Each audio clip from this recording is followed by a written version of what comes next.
मामी ने मेरे साथ होशियारी करने की कोशिश की। हेलो दोस्तों, मेरा नाम सुशांत है और मैं 20 साल का हूँ।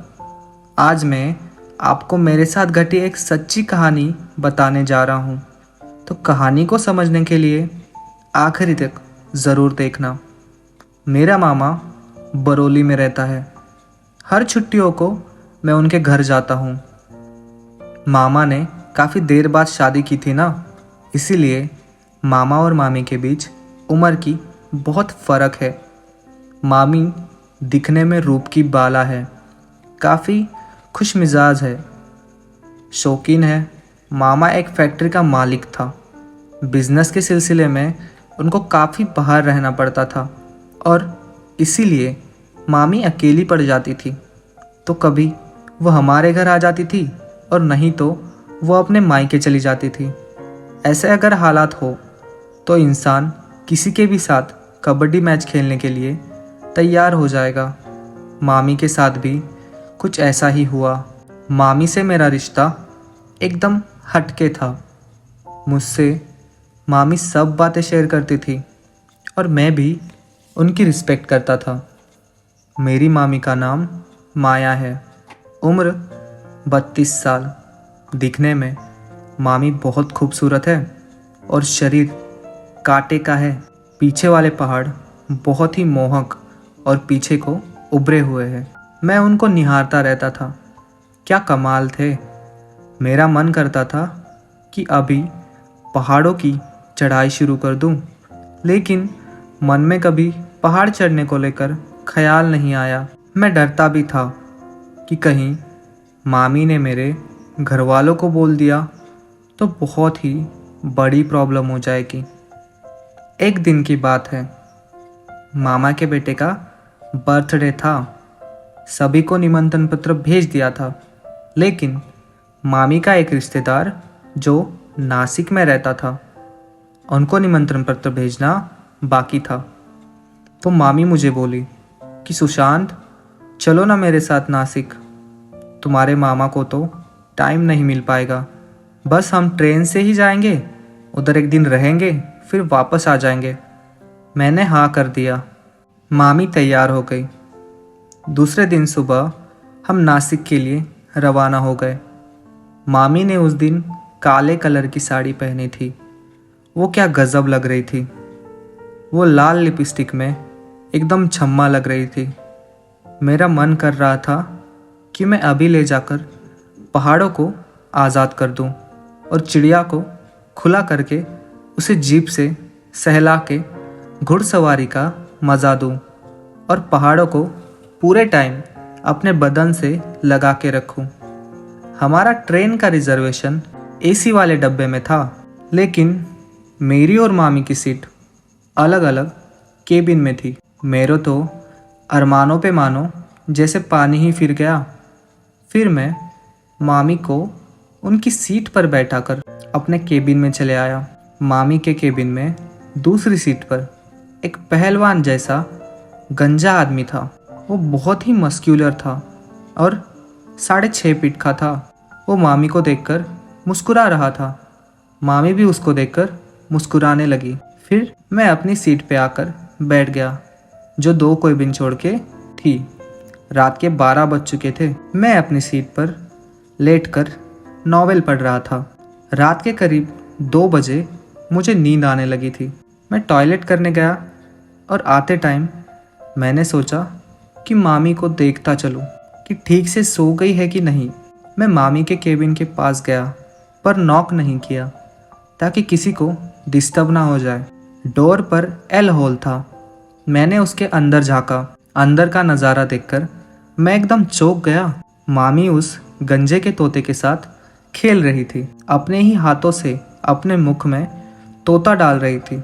उस गंजे का तोता असहनीय था और वो आधा मुश्किल से मुख के अंदर था। उस गंजे ने मामी के बाल पकड़े हुए थे और मुख में तोते को सैर करवा रहा था। मेरे पैरों के नीचे से ज़मीन खिसक गई और मैं सोचने लगा कि मामी तो बहुत बड़ी खिलाड़ी है, जो इस अनजान आदमी के साथ भी कबड्डी का मैच खेलने लगी, पर मैंने कुछ किया नहीं, बस अपने फ़ोन में रिकॉर्डिंग शुरू कर दी। अब उसने हल्के से सारे पहाड़ों को और चिड़ियाओं को खुला कर दिया। सामने के बड़े बड़े 2 पहाड़ आज़ाद हो गए।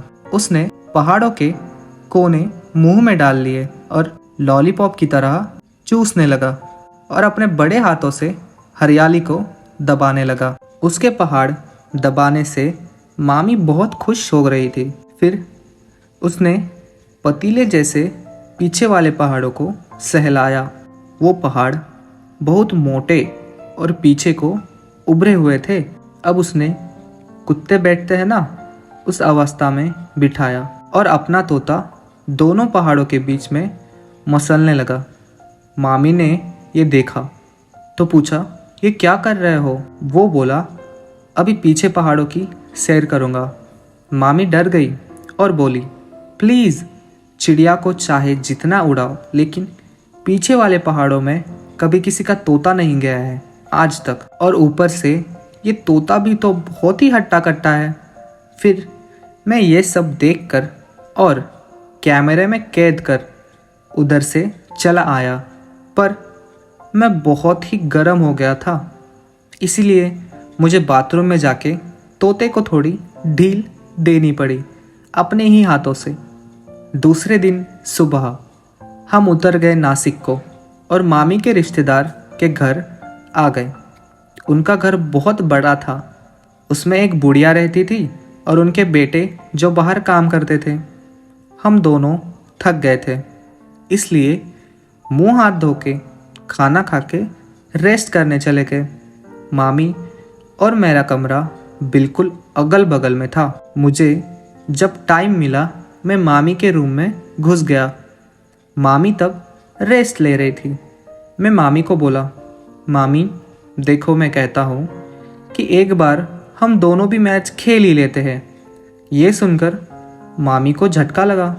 उन्होंने इस चीज़ की उम्मीद कभी नहीं की होगी, लेकिन मेरे पास और कोई रास्ता भी नहीं था। अब मामी बेड पर बैठ गई और सोच में डूब गई। फिर मैं मौके का फ़ायदा उठाकर मामी के पास में बैठ गया और ऊपर हाथ रख दिया। फिर उन्होंने कुछ संकोच किया, लेकिन उन्होंने ज़्यादा विरोध नहीं किया। अब मैं समझ गया था कि अब मामी समझ गई है और रास्ता साफ है। उस टाइम 12 बज रहे थे और घर में कोई नहीं था, तो मेरे पास काफ़ी टाइम था। फिर मैंने उनका चेहरा उठाया और अपने होठों पर हल्का होठ रखा, तो उन्होंने गर्दन घुमा ली। फिर मैंने फिर से उनका चेहरा अपनी तरफ किया और होठों पर होठों को रख दिया, तो अब मामी कोई जवाब नहीं दे रही थी। दोस्तों, क्या मज़ा आ रहा था। फिर मैंने उन्हें बेड पर लेटा दिया और बदन को सहलाने लगा। उसने मुझे एक हटके स्माइल दी। वो मदहोश हो रही थी। फिर मैंने गर्दन पर होठ रखे। उसके बाद मैं धीरे धीरे कमरे को खोल पहाड़ों की ओर बढ़ने लगा, जोर से प्रेम करने लगा। वो आंखें बंद करने लगी। मैंने चीज़ों को निकाल दिया। मैं पहाड़ों को दबाने लगा था। फिर वो आहें भरने लगे। वो मज़ा ले रही थी। मुझे अपने पैरों को मेरी गर्दन से कसकर पकड़कर मेरे सिर को चिड़िया पर दबा रही थी। सांस लेना भी मुश्किल हो रहा था। मैं आपको बता दूं कि मुझे चिड़िया से खेलना बहुत पसंद है। मैंने पूरा पहाड़ खोल दिया। पहाड़ क्या ही था, मानो 25 साल की कोई लेडी हो। मैंने पहाड़ बहुत दबाए। वो बहुत ही मुलायम थे। लग रहा था कि बहुतों ने दबाए होंगे। और मैं बोला, कितनों को ये आम दिए हैं? तो बोली, जितनों का तोता मुख में रखा है उन सब ने। यह सुन के मुझ में जोश और आ गया। उसका एक हाथ तोते पे था और एक झटके में खुला हो गया। मामी तोतों को देखकर बोली, बाप रे, ये तोता इतना बड़ा कैसे है?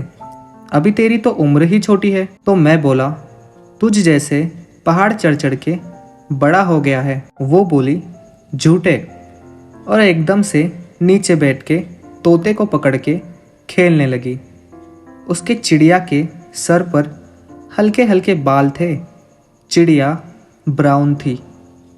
मैंने चिड़िया को रगड़ा। अब वो बोली, जल्दी से तोता चाहिए, चिड़िया को डाल दो।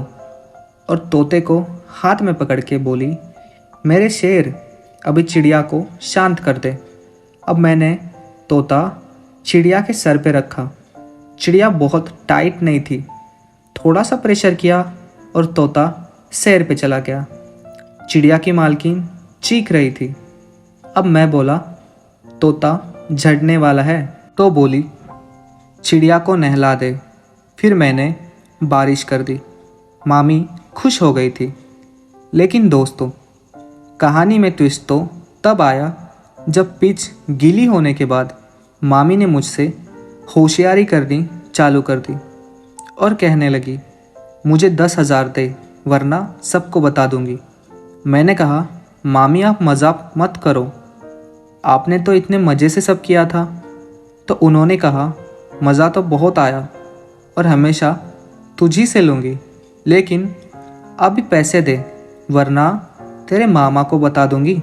तो फिर मुझे भी सीन को बदलना था। तो मैंने फिर से पहाड़ी पे हाथ रखा। मैं तो रोज़ ही चिड़िया को परेशान करूँगा और वो भी फ्री। तो मामी ने कहा, कैसे? तो मैंने भी उन्हें होशियारी दिखाई और ट्रेन में गंजे के साथ वाला वीडियो दिखाया। फिर वो मेरे पैरों में गिरने लगी और माफ़ी मांगने लगी और कहा, आज के बाद कभी पैसे भी नहीं मांगूंगी और पहाड़ भी फ्री में दूंगी। और इसी तरह मामी को सुबह तक मैच में घायल करता रहा। उसके बाद मुझे जब भी मौका मिलता है मामी के साथ मैच खेलने चला आता हूँ। तो दोस्तों, आपको इस कहानी से क्या सीख मिली, कमेंट में ज़रूर बताना। मिलते हैं अगली ऐसी ही रोमांचक और सच्ची घटित कहानी में। तब तक के लिए चैनल को सब्सक्राइब करके रख दीजिए।